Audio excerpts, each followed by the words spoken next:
Après Mariembourg et Francorchamps, la Yamé Series Benelux a fait escale à Genk pour la quatrième et avant-dernière manche de la saison. Parmi les catégories au programme, la classe X30 Junior, elle est réservée aux pilotes âgés entre 12 et 15 ans et souvent le spectacle est de la partie. Ils sont 54 au départ. Lors des essais qualificatifs, la hiérarchie semble être respectée. Le leader du championnat, Nathanael Donant, a signé le meilleur temps devant le japonais Kanatoli et le britannique Vinnie Phillips, deux pilotes venus préparer la finale de la Yamé Euroseries à Genk.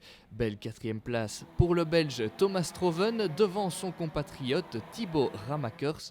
Le Français Clément Outran pointe au 6e rang. Attention à lui, il a remporté les deux derniers meetings à Mariembourg et Spa.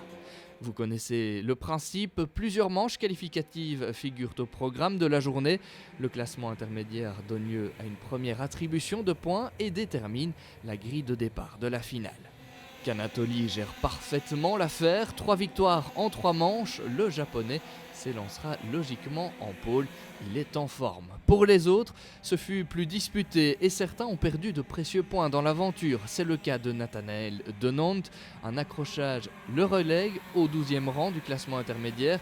C'est pire pour Clément Outran qui a été contraint une fois à l'abandon.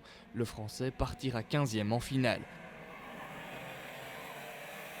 Scénario complètement différent pour Arthur Vossor, 8e des qualifications, le voilà 2e à l'issue des manches devant son équipier Thibaut Ramakers grâce à une victoire, une 2e et une 3e place.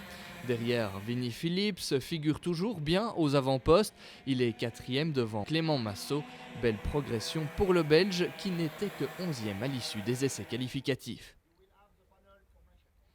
Après un break et les derniers réglages, on retrouve tout ce beau monde sur la grille de départ de la finale, l'avant-dernière de la saison, avec en pôle Kanatoli, 2e place pour Arthur Vossor, déjà très bien placé à Spa il y a 2 mois. Dans le réchappement, on retrouve le champion mini 2020 Thibaut Ramakers et le britannique Vinnie Phillips, autre rookie de cette catégorie.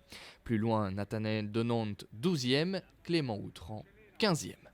Procédure de départ lancée, les pilotes peuvent quitter leur couloir dès l'extinction des feux et c'est parti pour 17 tours de course. Très vite, les passes d'armes s'enchaînent, Arthur Vossor et Thibaut Ramakers tentent de se détacher.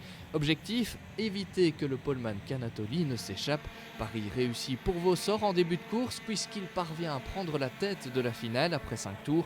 1. Vossor, 2. Lee, 3. Ramakers. Pendant ce temps, opération remontée pour Clément Outran et Nathanael Donant. Le Français numéro 131 terminera 5e, mais il sera pénalisé de 5 secondes pour non-respect des limites de la piste. Conséquence, il doit se contenter de la 10e place finale. Le Belge, lui, sauve les meubles et finit 6e. Juste devant lui, on retrouve Arthur Vossor. Il a perdu des plumes en fin de course, mais il termine à une honorable 5e place devant le Britannique Bart Harrison, le numéro 184, très régulier ce week-end. Pour la victoire, le suspense est maintenu jusqu'au bout. Indécision totale entre Lee, Ramakers, Phillips. Mais le japonais tient bon. Après un parcours sans faute en manche qualificative, il s'impose en finale avec panache. Un succès pas si simple à aller chercher devant Vinnie Phillips et Thibaut Ramakers. Je pense que c'était une bonne finale. Le départ était très bon. Je me suis fait doubler en début de course, mais je suis parvenu à reprendre rapidement l'avantage quelques tours plus tard. C'était un très bon week-end avec 3 victoires en manche qualificative et une victoire en finale. Que demander de plus? Je suis très content. Au championnat, Nathanael Donant conserve la première place, mais il voit revenir Thibaut Ramakers à 17 points. Voilà qui promet pour la dernière épreuve de la Yamé Series Benelux. Elle aura lieu les 25 et 26 septembre sur le karting d'Effagne à Mariembourg.